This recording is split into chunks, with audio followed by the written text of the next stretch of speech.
Kızlar belə bir gözəl dəbli bir platyamız da gəlib. Kərpic rəngindədir kızlar. Hamısının qara idi modellərin. Birində bax belə kərpic rəngində gəldi modelimiz. Kızlar paltarın gözəlliyi arxadadır. Belə bir gözəl parça, özü kətan parçadan da arxadan hər tərəfli çəkilir üstü üçün. Belə bir gözəl bir modeldir.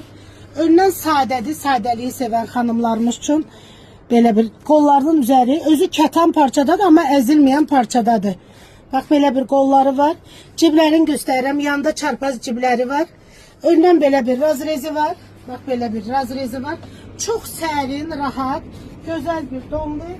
Hər tərəfli çəkirəm üstü çünki modelin gözəlliyi görəsiniz. Böyük bədəndir qızlar. Rəngi də ki möhtəşəmdir. Əsl yay rəngi, şit rəngdir.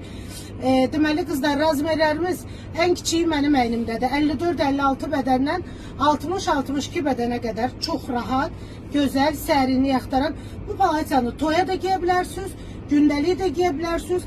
Hər tərəfli həm meclisə giyilir. Bax belə bir gözəl, maraqlı, dəbli bir modeldir. Gəlin əldə ediyorum qızlar, cəmi 2 dənədir. 2 dənə platyamız qalıb. Gəlin əldə ediyorum mənim dəyərli gözəl xanımlarım.